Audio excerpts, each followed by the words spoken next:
There we go. So, can I ask a couple of your patience?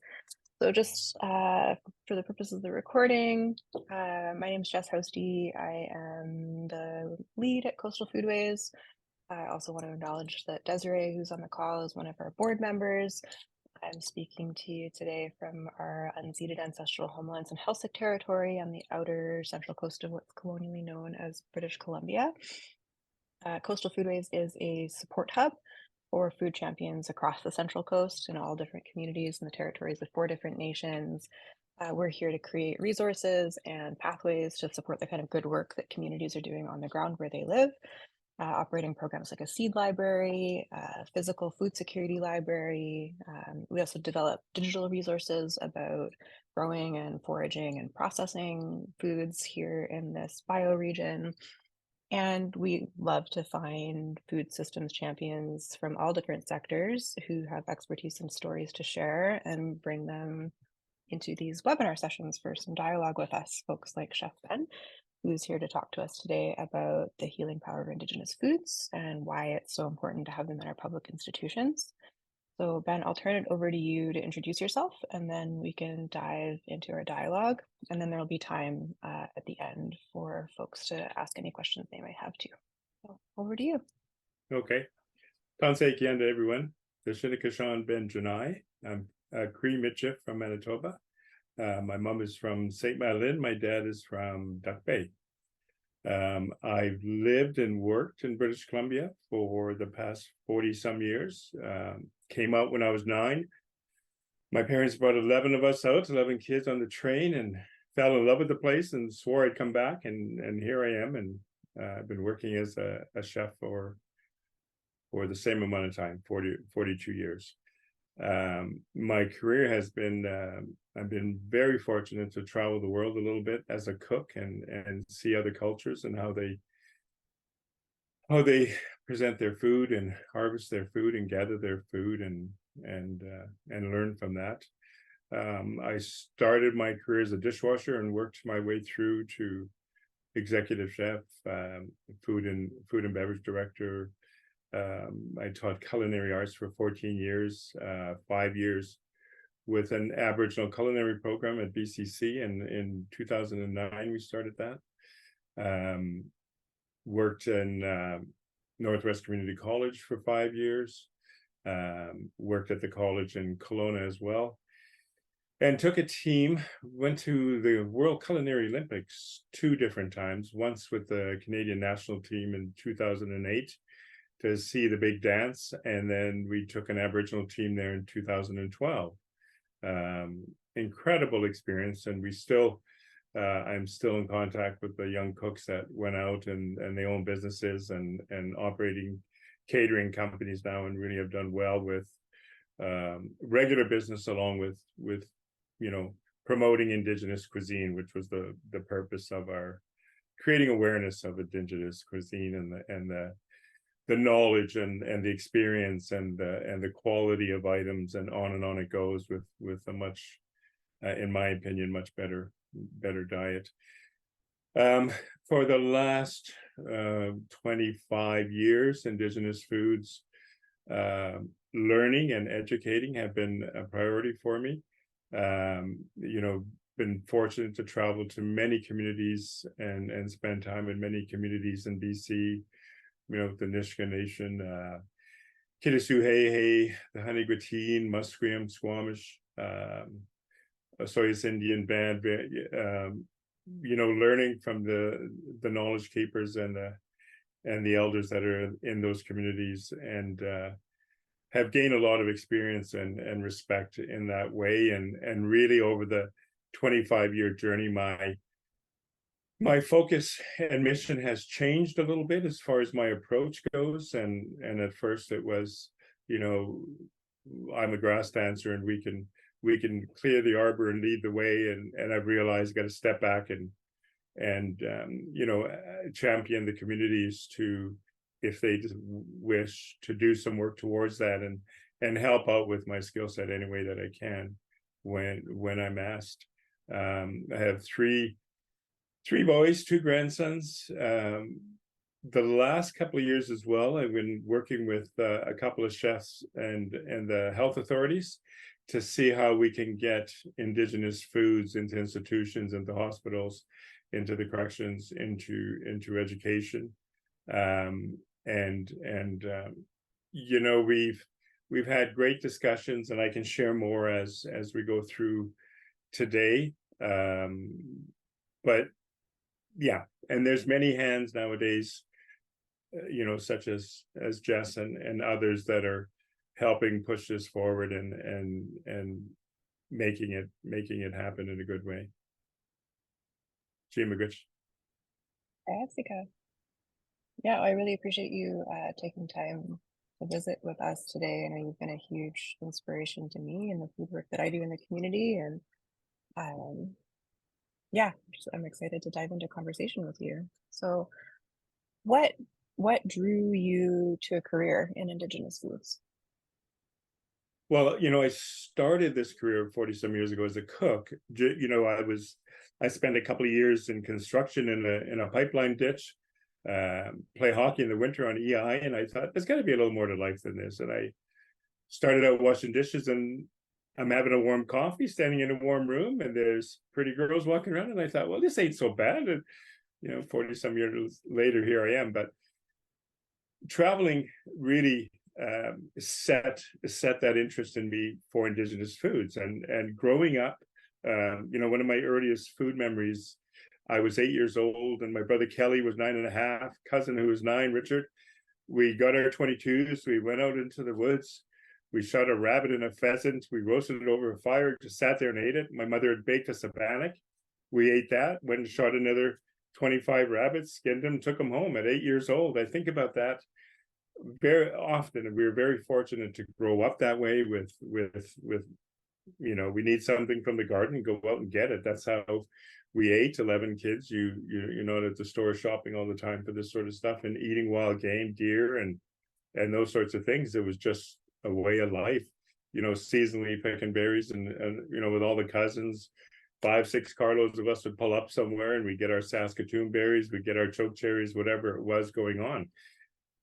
So that knowledge was in the rearview mirror, but it wasn't until I started traveling and I went to Germany and Hong Kong, and I was like, the food scene here, what they're promoting is what we have at home and what we grew up in, and so for me it was dusting off that information. I look at it this way: from 25 years ago, the language was coming to the forefront, the artwork was already there first.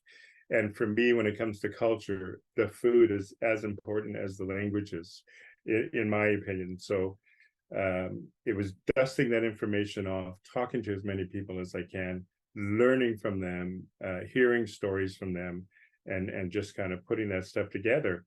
And then I realized the importance it is, how important it is that we educate the rest of the settlers, the folks that have arrived after.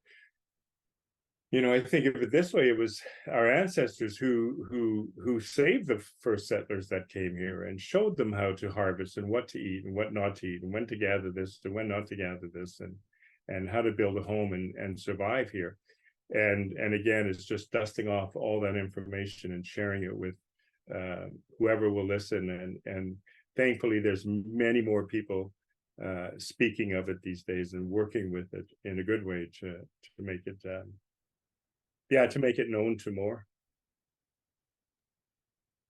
Yeah, that's so beautiful, and such a beautiful way to share such an important part of our culture and identity with the wider world too, feasting and hospitality.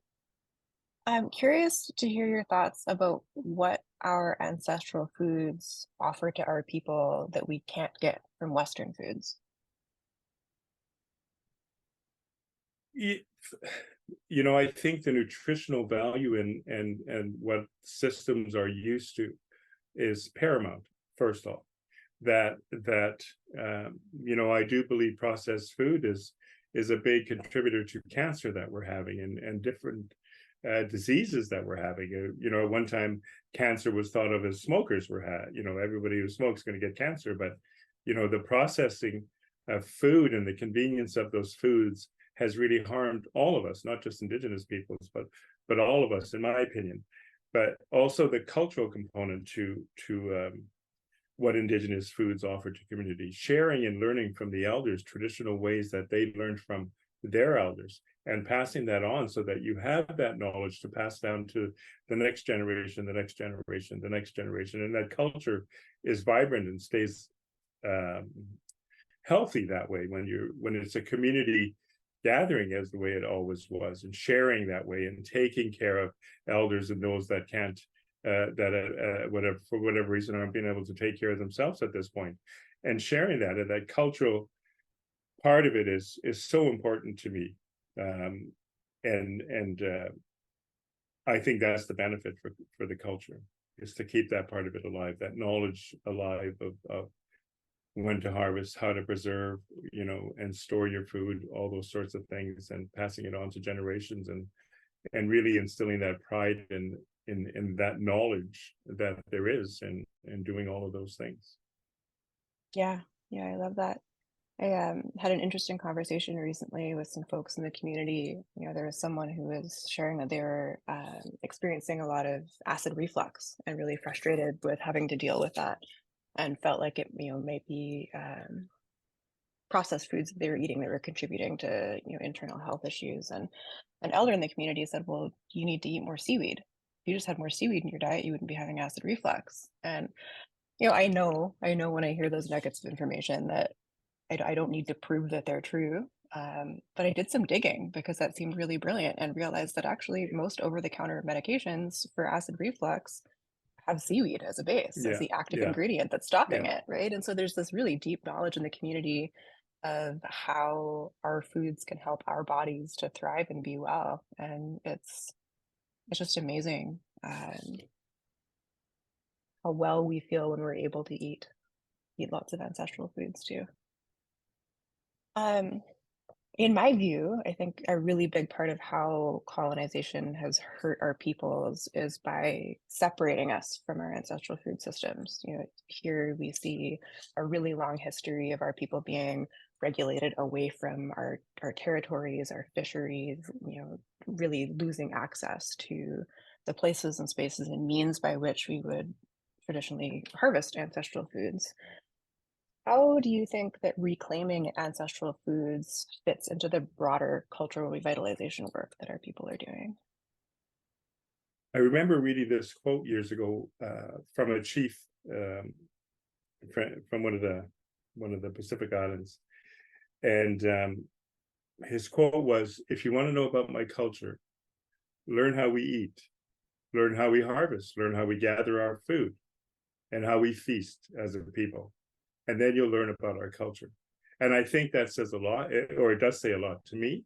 And I think that some of the most important is, food sovereignty for communities is my focus nowadays as well, in any way that I can help that out. And I think what it does for the culture, and I kind of mentioned a little bit of that earlier, as far as the awareness of the knowledge that the elders have had for nutrition, the seaweed, those sorts of things, and passing that information down to the next generation, and having that knowledge to continue on, is so important. And the culture, the communities, in my opinion, need to kind of circle together and move that forward their way, however they see fit, and not us reaching in and saying, I know how to do this, and this is how you should do it.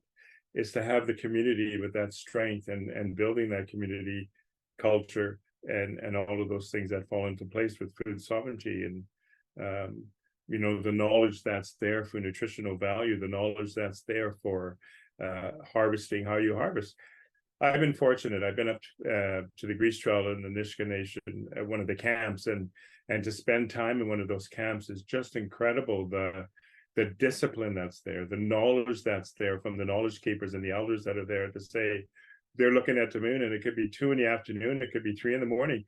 get up, everyone, it's time to go, and off they go. There's no questions asked. This is when we're going to get them. This is when they're at their best. They're coming in now based on the moon, and it was a beautiful experience to be part of that. So fortunate to see those sorts of things. But time stands still when that happens. The rest of the world is irrelevant at that point. What's happening here right now, what we're doing for our community to take care of our community, this is all that matters right now. And I think that's very important. And communities, they still have that knowledge, they still have that experience, they still have those ways, and just helping in any way. I mean, one of the rules was that when you go to visit these camps up and down in the Nisga'a Nation, is you bring something with you. You bring a can of coffee, you bring some wood, you bring some propane, you bring something to help them out, tea bags, whatever it is, because it's a process what they're doing, and they don't leave, they don't go to town, they don't, they're there for that period of time to harvest. And the hooligans, that's the beginning, and I'm not an expert in it, but the Nisga'a calendar is based on that. That's the beginning of their Obaye, and away they go with that food fish coming in to replenish the larders and stuff. Yeah, I love how intimately those cycles inform our lives as communities. I mean, here in Helsik territory, our New Year is when the herring spawn, so it's so deeply tied to what's happening around us. I know one of the things that you're very vocal about and do a lot of advocacy work around is getting our foods into public institutions. Why is it important for our foods to be present in schools, in hospitals, in correctional facilities, where our people can access it? I spent a couple of years with corrections, working in food services, and with a health authority as well for a couple of years. And it was more, and I worked in the college system for 14, 15 years. So I had that experience. But working in these other institutions, I did it so I could gain knowledge on how they operate from the inside. And what is happening on the inside is, if you have somebody who's kosher or somebody who's halal, the facility, we could not make those foods. We were not allowed to prepare those foods. We were required as a business to buy them from an organization that specializes in halal food, specializes in kosher food, and we would bring those meals in. And that's how I see in traditional Indigenous foods, with a holistic approach, from the blessing and from the prayer and from the thanking of the creature that you gave their life to you, to nourish you, to take care of you.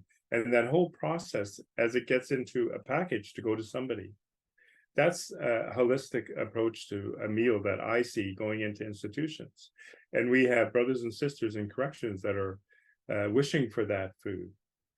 They know it's going to help them. They're missing it. I've had them, the liaison officer, come to me like, they're wishing they could have some deer stew. They're wishing they could have, and there was nothing that we could do to support that. Or in the hospital, when a friend of mine shared from Burns Lake area there, she would go to work. She was taking care of her elderly mother, was staying with her, and she'd go to work, and she started buying these dinner at home meals. And she got home one day, and the meal was still sitting there after working all day, and Mom should have had it for lunch. And she said, "But Mom, you didn't eat your lunch." And Mom said, "I didn't know what it was, so I didn't eat it." And working in the hospital system, I heard that from doctors there as well, with an East Indian lady who was quite elderly, and English wasn't her strong point, and she wasn't eating for days. And finally, an East Indian doctor went in to talk to her, and she didn't recognize any of the food. So she's not nourishing herself. She's not healing herself in a good way, because she's not, first of all, eating, but she's also not eating her food that she's used to, that helps with your well-being. I mean, getting it into institution, I worked in education for a long time, and was a champion to have it available to everybody in the world if they wanted to see it. But now that I've been learning from communities, from knowledge keepers, from elders, the communities need to be taken care of first. The communities need to make sure that they have enough berries, that they have enough fish, that they have enough of what they need to get through the winter, before we all start jumping on and saying, the school needs to have, blah, blah, blah. And we all know the story of sharing where your patch of berries are, and a forager comes along and they're gone. There'll be none left, and it's just destroyed, right? And that's not the way Indigenous people do their business. They take care of it and they nurture it and they make sure that it's there for generations going forward. So I've kind of pumped my brakes when it comes to getting these foods into institutions. For me, it goes back to the community. The community, if they have somebody in the hospital from their community, we need to make the food and take it to the hospital for that member of the community, or to corrections. And control is not a fair word, but supervise it, take care of it in a good way that way, so it lasts for a long time, because we know what will happen to the berry bush if you tell somebody where it is. We all know what's going to happen. Even the best forager in the world is going to, it's just never a happy story. So I think the importance of getting it into institutions is for the well-being and the healing of community members, but also to educate on the knowledge that's there to go with the nutritional value, the healing powers of these foods in the hospital system, in corrections. And I think those are very important. And the educational component for the schools can be done from a book, and we don't really need to have all those foods in there, because it just, I spent years at Vancouver Community College, and at lunch you'd feed 400 people in that place. In the evening, you'd feed 600 people. Can you imagine putting something on a menu? Or because I get calls like my colleagues and emails from different educational properties and institutions, and they want recipes for this, or how do I get this, or who can supply me with this. And it's a slippery slope to have it opened up when the communities. That's why I think the communities need to champion it and take control of that for sure. Yeah. So we know it's important for these foods to be available in public institutions for our people. What are the barriers you've experienced to getting the foods in front of people? I was asked to collect some recipes from an area, a health authority area, and to prepare some traditional meals, and we would get them out. Pardon me. We'd get them out to communities and get some feedback and go from there. So I engaged in that process and delivered at the end of it, and took 400 and some meals to 8 different communities, a variety of food items, and there was positive feedback that came back. So the health authority asked me for these recipes, and as I explained to them before I signed on to do the project, they belong to the community. You tell me how you're going to proceed with these meals, and I will let the community know, and if they want to pass on these recipes, we can do it, but they don't belong to me. So I think, and maybe there'll be health authority people watching this down the road, and licensing officers and what have you, but that's the reality. That's where the stop gate is for me. That's who's in charge of this process going forward, is the health authorities, is the licensing officers, is those officers, to come to the communities and learn from community members without your lab coat, without your test strip, without your books that you've gone through nutritional school for, and come and learn about this process and how it's done first, and then with an open mind assess those things. And that's my opinion, being in a healthcare for a while, and also working the last 3-4 years with the health authorities of British Columbia, and meeting in rooms and discussing these things. That's where it stops, is that lack of understanding and lack of knowledge. And we have said, come into the community and learn, and let's move this forward. Everybody is in agreement that we should. Everybody's in agreement that an elder in the hospital should be able to access their own food, or a brother or sister in correction should be able to access their own food. Everybody's in agreement for it. But how do we get there? that's the door that has to open, and those authorities need to come and learn as well. I mean, I think communities can help themselves by creating HACCP plans. So that, I mean, I taught food safe for 14 years, level 1 and level 2, so I can speak a bit of that language with health authorities. I think communities need to work at creating or understanding a HACCP plan, so you can have that conversation with health authorities and licensing officers about that food process and how it's taken care of in a good way. Communities don't want to make each other sick. Communities, you know, people that are out harvesting or they're preparing the meals, nobody wants to get an elder sick.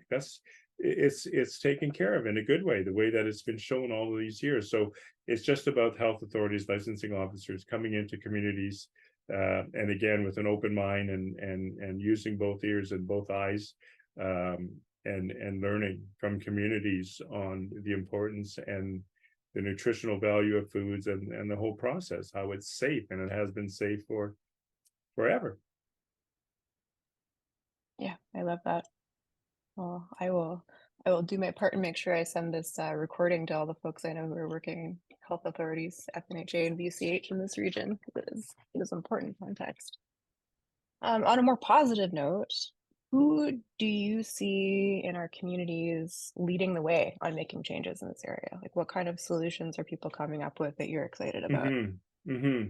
You know, I wanna mention Dolly Watson. I mentioned, we chatted about her briefly in the beginning in the Lilligate Feast House, and Bonnie Stern, who, you know, 40 years ago, definitely leading that way to create knowledge about her experience and education on traditional foods and what have you. And always, I can still see Dolly out there working with her, and always with a big smile on his. People are acknowledging her about the good food and the good team that she always had. But you know, there's young man Jared on the island who is doing amazing things. I love reading stuff that he does. I love chatting with him. When we have a phone call conversations, it's not really things that we can record, but it's always good fun and good information, and talk about the challenges in getting these things moving forward. Paul Natrell, I've known Paul 20 years. He was a student at VCC. He was one of the team members with the Indigenous team when we went to the World Olympics. He's still beating the drum very hard. He's promoting Indigenous foods across the country whenever he can.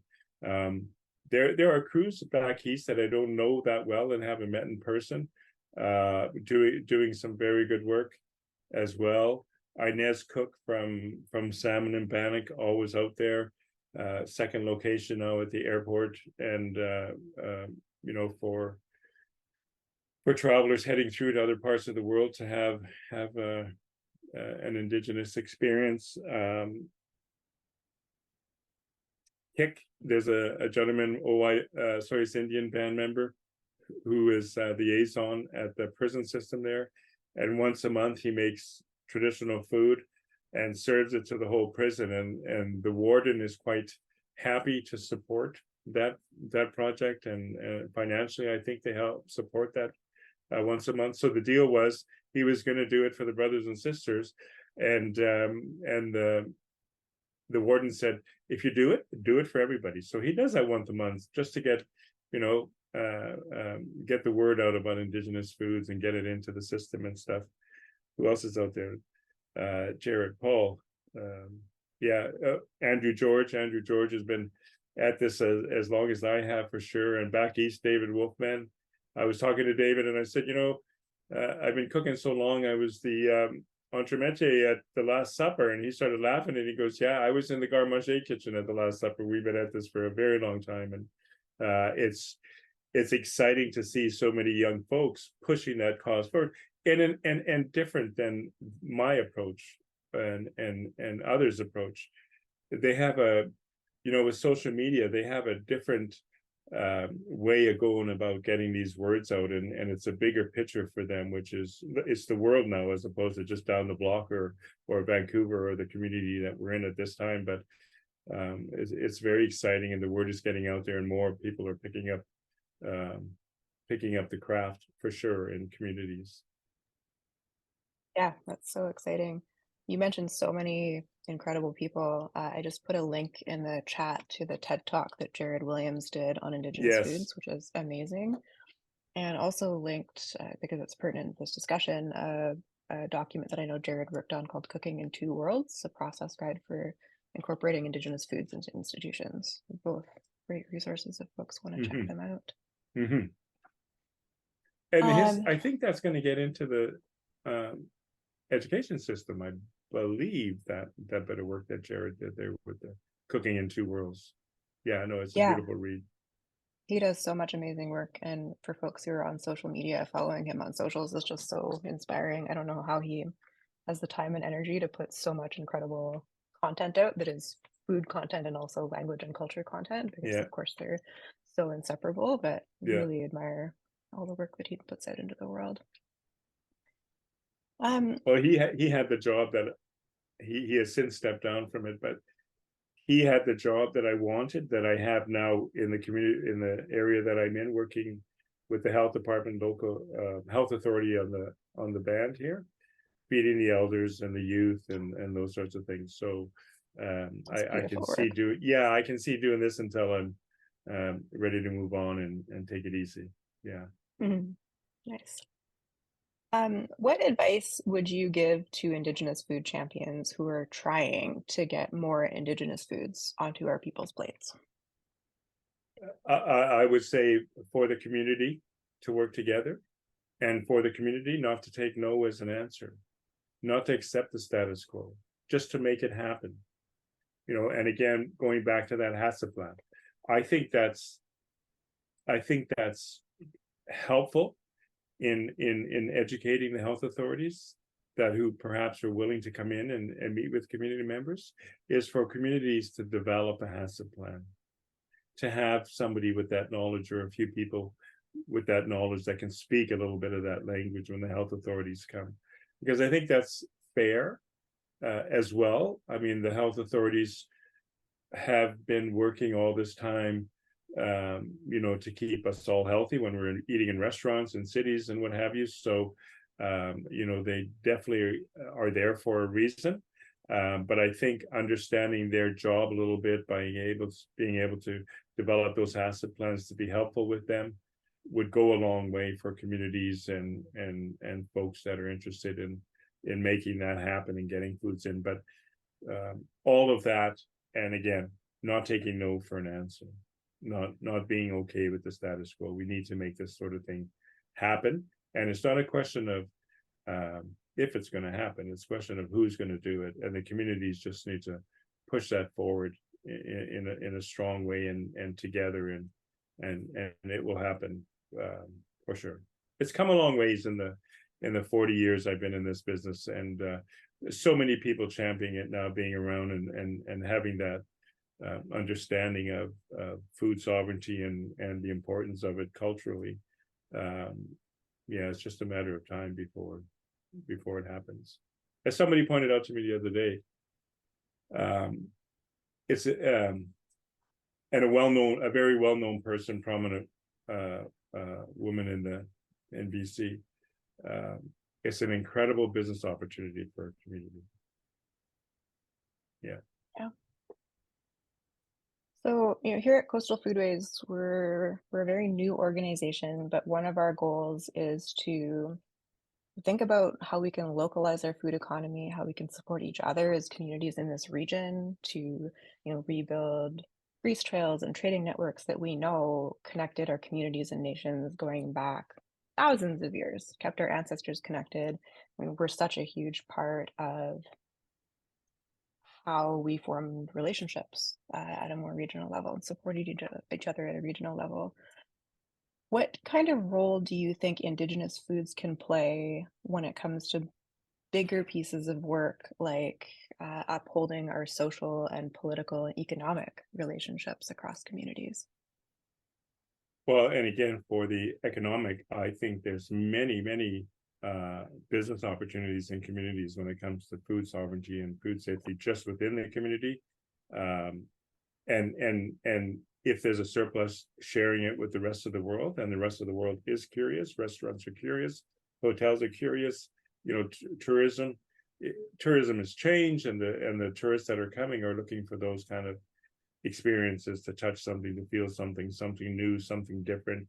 At Spirit Bear Lodge we talked about earlier, every time a guest would come, it'd be like, we just want Indigenous food, like whatever that is. We and it's hard to tell somebody from Europe who is allowed to go out and hunt and bring those foods to their restaurants, their Michelin-starred restaurants, and we can't do that here. We're not allowed to do that here, and it's hard to get that point across. It's frustrating to even have to get that point across, but so I think economically there's great opportunity in communities to work together with food sovereignty and create whatever that is. From the harvesting. I live in the Okanagan Valley here. We have in the south here at OIB, we have some very good champions of food sovereignty, Indigenous folks that have big farms and ranches there. Politics, I don't know too much about politics, and do my best to stay away from thinking too much about politics, because it moves too slow. But socially, for the communities,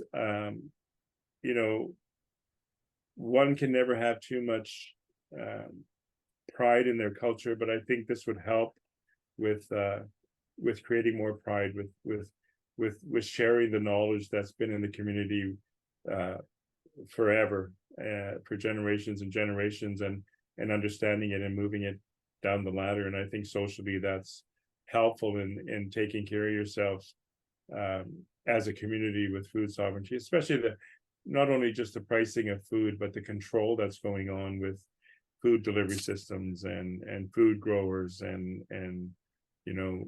copyright of seeds and what have you. I think having control of those sorts of things are very important for the community. We had a really beautiful experience last year. There's a gleaning program over in the Bella Coola Valley that helps folks to harvest fruit from their fruit trees, partly to help reduce conflict with bears. And they had a real surplus of apples last year. And so we worked with them to get a boatload of apples over to Bella Bella, where we gave them away over on Denny Island and in the community in Bella Bella. It was such a beautiful experience for me, because for me, I was just excited that we had local apples to give away. And I didn't know the really deep history between our communities when it came to apples from the Bella Coola Valley. And so we had this table set up down by the wharf, and people were coming, with baskets and bowls to take what they wanted. And it was so beautiful to sit and just hear people's stories about, I remember when I was a little kid and I would get in my grandpa's fish boat and we'd go over to Bella Coola and fill the hatch with apples and bring them back to the community. And I remember the pies that my grandmother used to make with Bella Coola apples. And there was just like so much really deep, beautiful family history and personal history in those apples that people were so excited to relive and share and nourish their bodies with the apples we were bringing, but also really nourish their spirits with sharing that really deep interconnectedness across the two communities. So I'm definitely a big believer that food is about much more than just keeping us fed and keeping us healthy. It's so socially important as well. I have one last question before we open it up to everybody, and it's a fun one. Do you have a favorite Indigenous food that you like to cook with? I used to have an answer for favorite food to cook just as a cook years ago, and then it went away. And for me now, it's about where I am at the time and what time of the year it is. I've been very fortunate as a cook to travel the world and travel the province as a cook, and being at the Nisga'a Nation in the big house and going to the grease trail and sampling the grease that they have there, and sharing that and using that food, or going to Lac Lam and the smoked black cod. Nobody smokes black cod like the Lac Lam do, in my opinion. And going to Kitasoo Hey and there's a gentleman there who has raised his whole family from the seasons.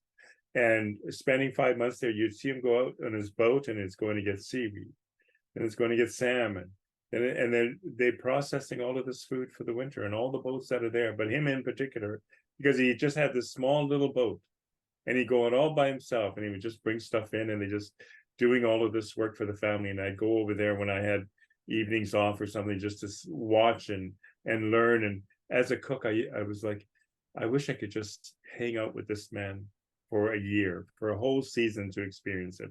But the seaweed that we were drying there for the lodge and using at the lodges is second to none. It's just incredibly beautiful stuff. And the halibut from the cold waters up there, we get halibut dropped on the dock all the time, just beautiful fish. And in 10 minutes, you can have, the guests can have fish that was just put on the dock for dinner tonight. And as a chef of 40 years, and I see farm to table on menus, and I see 100-mile diet, and I'm like, you cannot beat this. It does not get any better than this. And that's the community you live in as well, with the food as fresh as possible. And then if you keep on coming down, the muskeg, when I worked for the muskeg, we used to do salmon and crab there. And the salmon we did there was the absolute best salmon I've ever had in 40 years. You just got to go through the valley, the honey guatine and the jarred, they make jarred elk, and it's just incredible. So I don't have a favorite, and it just depends, where I am and how fortunate I am to be where I am, and whatever they're bringing along, we'll cook and have a good meal. And as a chef, really, that's that goes, it's very important to me. Love it. Have you tried the seaweed that is pressed with cedar boughs and clam nectar? No. Okay, I'm gonna have to get your address and I'll mail you some. Okay. It's pretty amazing. Yeah. Well, just that knowledge, right? Like the herring on the fur, and I mean, it's mind-boggling, and the world doesn't know that. And that's the educating part that's going to be helpful in bridging relationships and growing relationships, and ultimately getting food into institutions and stuff is with that understanding of the process and the safety behind it, and the value nutritionally and culturally behind it. I think, that needs to be the next step, is for that relationship, I think. Amazing. So for those of you who are listening in, do you have any questions for Chef Ben?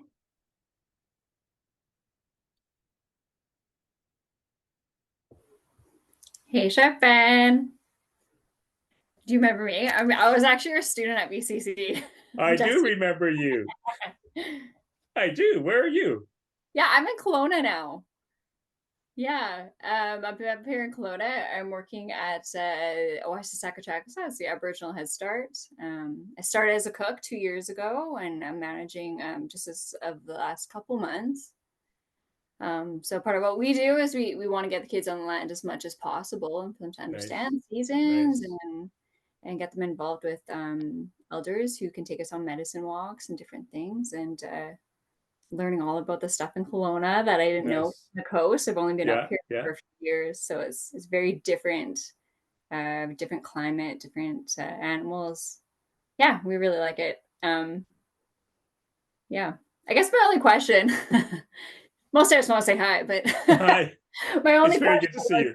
There was I went to a 7 Generations of Food talking circle last summer, and at the end of it, one of the hunters there, he gifted me some bear, and I've never cooked bear before. Do you have any suggestions for how I might go you know what, as a Cree person, we didn't eat bear, because it's like a human, and that's, I know folks eat it. I don't want to get any emails about it, but I get it. Folks do eat it and stuff, and those folks that I know that hunt it, usually they're mixing it with pork to make sausages, because I understand that they can be a very a strong flavored meat based on what the bears are eating and what have you. But I've never. I was a young, sorry, Jess, I'm going to share if you're okay. I was like a 6-year-old kid sitting on a Coke bottle with a little mini Coke, and my dad used to skin animals for the Hudson Bay Company, and we were in the bottom of this garage, and there was a big chute, and they would send the animals down there, and my father would skin them and stretch the hides and stuff for this guy that owned the place. And a Kodiak bear came down once, shook the whole floor. I'll never forget that. My brother and I just kind of bounced sitting on our little stools. And when my father was finished skinning this animal, it was a human there. It was, yeah. So it's a memory that's been in my head, and yeah, sorry. Sorry. Sorry, Jess. That just have sometimes I smell pig cooking and I'm like, oh, I don't like that smell. It seems too closely related to us almost in a way. So I get it. Yeah, it is really hard. My spouse traps, and so we work on skins with our boys. And last fall, conservation officers unfortunately shot a bear that was a black bear that was in the community and was just becoming habituated to human food and posing a safety risk to folks. And so we opted to take the bear and skin it so that we could prepare the hide for use in ceremonies. And it was my first time working on skinning a bear, and it is really alarming, and you do feel really deep grief when you finish, and it does look so much like a person when the skin's removed. So it's I understand. I mean, I've eaten bear once or twice, but we've never harvested it for our family for food. And yeah.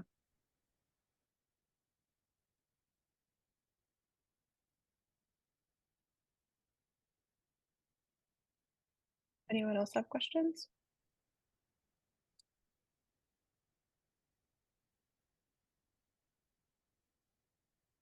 Everything has been answered. That's good. I have one that I have some curiosity about.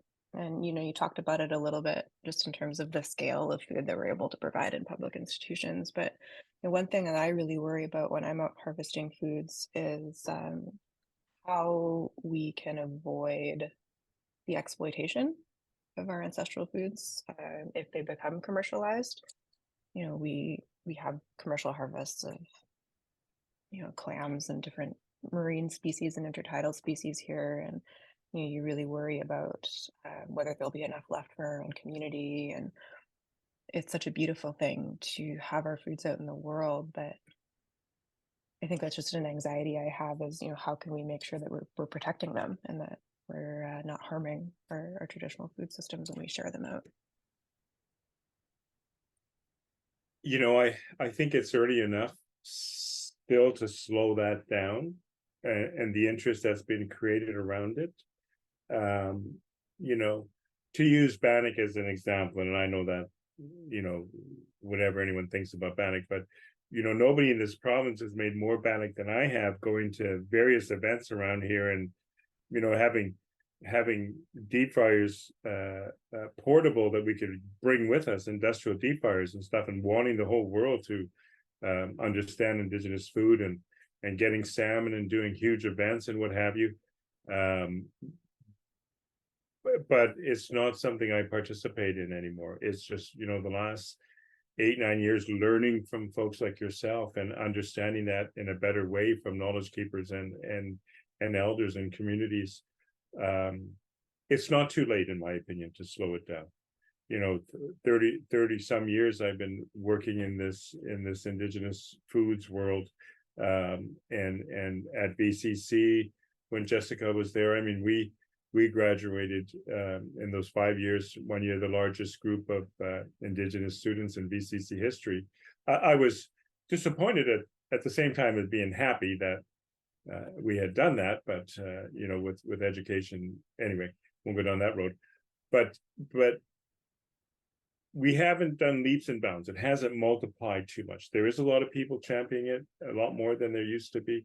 But I think if the communities, and ultimately, in my opinion, that's where the driving force needs to come from, in getting it out, but also controlling who gets it and where it goes to, sort of thing. And that's, for me, with the recipes for the health organization I was telling you about, they didn't get those recipes because they were just going to take them.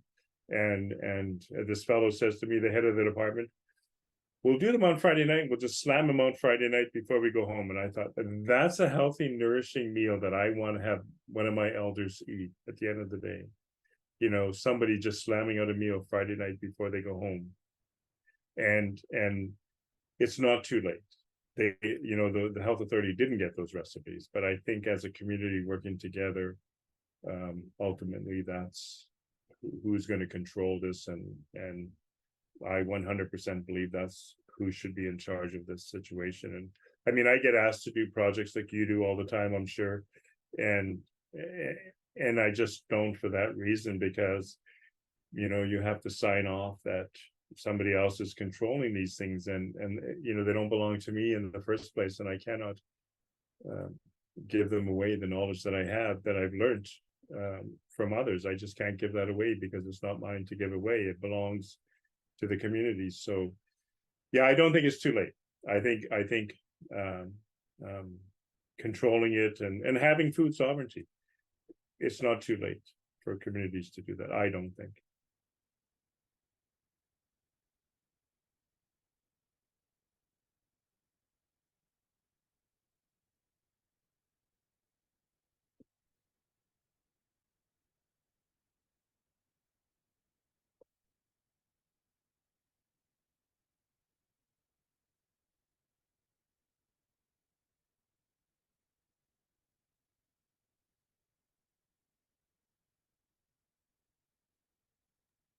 Muted myself.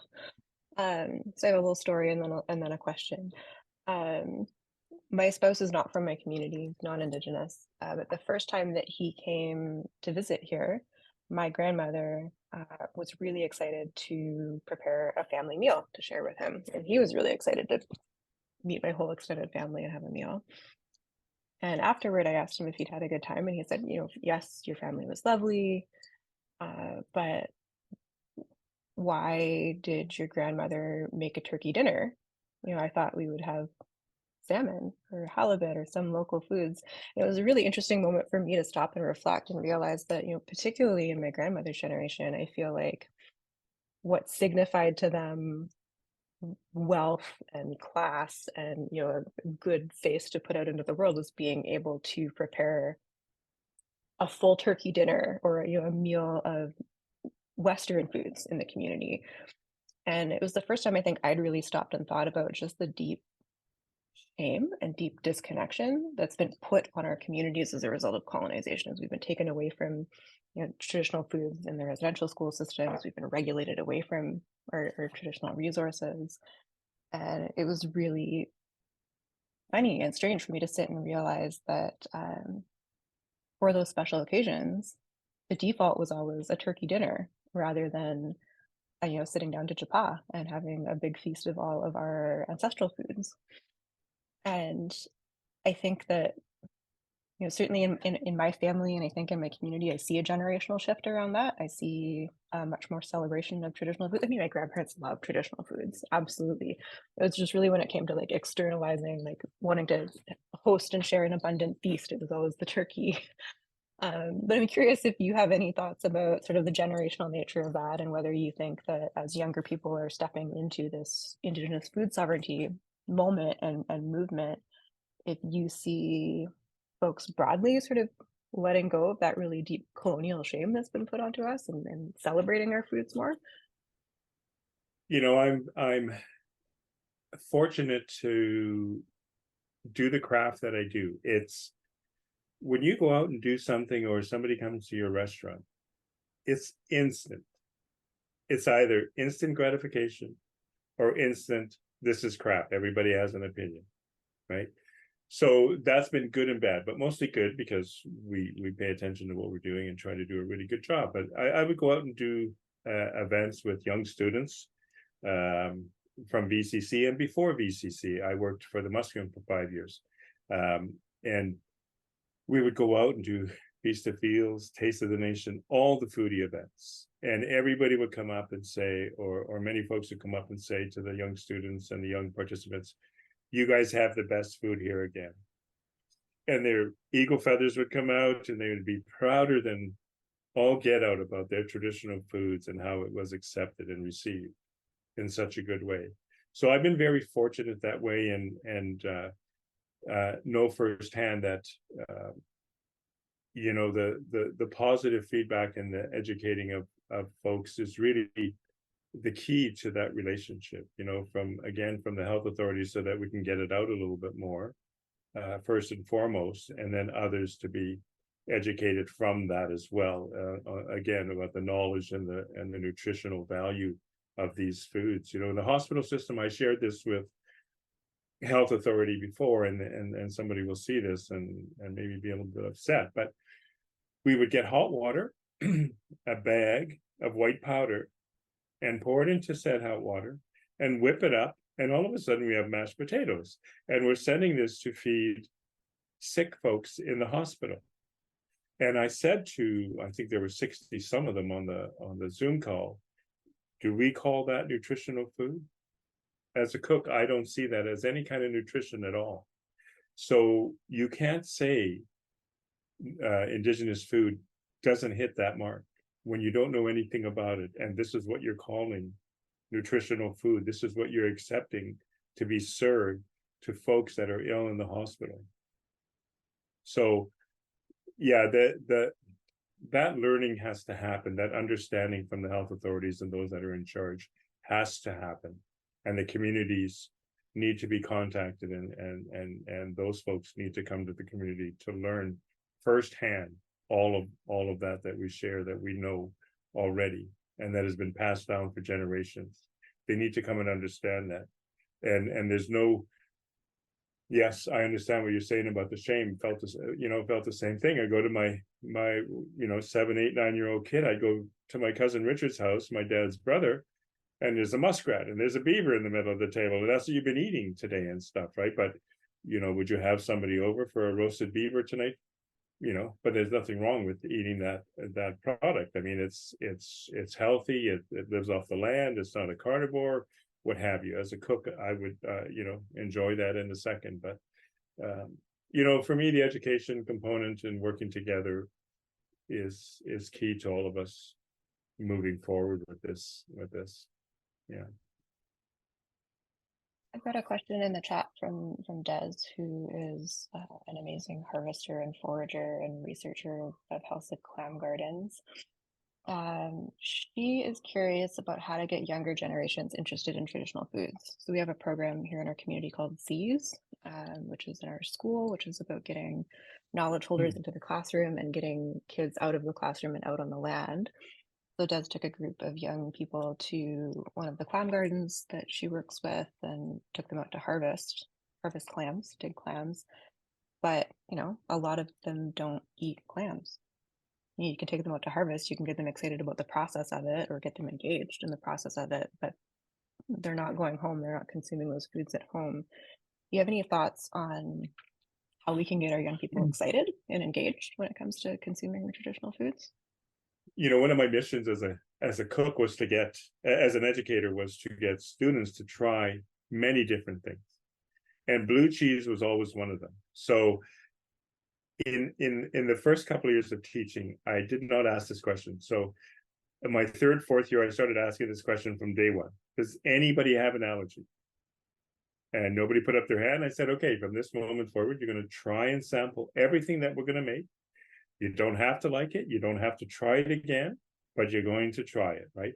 And blue cheese was always the one, like, we're never going to touch that. And I would incorporate it into a sauce. I'd incorporate it into something, and suddenly it was an enjoyable, palatable experience. So I think starting from that point with the clams, creating something with the clams, that's it. And they're like, I didn't know that's what it was like. I didn't realize it could be so good. I think that's the key, is to have the prize first, and then when you're out getting clams, what you could do with this item, what it could be, this item, right? I had some abalone with a Kitasoo person, and we harvested just a couple, and it was not taboo, but they didn't want anyone harvesting these. So he said, can we try a couple of these? Would you cook it the way that you would cook it? So I took him and I cooked it a whole different way. I sliced it paper thin. I made a beautiful broth with a bunch of ingredients, and we tried it, and they said, this is amazing, because the way we've been eating it is it tastes like rubber, the whole thing, and it gets overcooked and it tastes like rubber. So I think creating that palatable experience, that that experience of, wow, this tastes amazing, and then going into that learning part. I love that. Thank you for sharing. Anyone else have questions?